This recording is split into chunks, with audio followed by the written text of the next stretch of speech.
morning, sir. I am Saranya. My project title is Design and Fabrication of Automation of Switch Mechanism for Anti-Icing System in the Aircraft Wing. I am doing my project under the guidance of Ms. Kayali, Assistant Professor.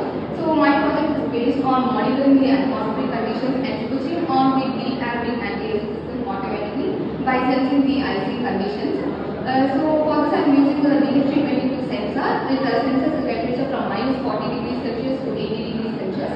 So it senses the temperature and sends the data to the Arduino Uno board. So this Arduino Uno board is coded in such a way that when the temperature reaches 0 degrees Celsius and below, it will turn on this relay module, and when this relay module is turned on, this light and the 12 volt DC fan will also turn on automatically.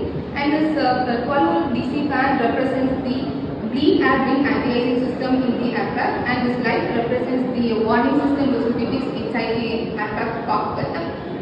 So when the temperature reduces below 0 degrees Celsius, this system will turn on automatically.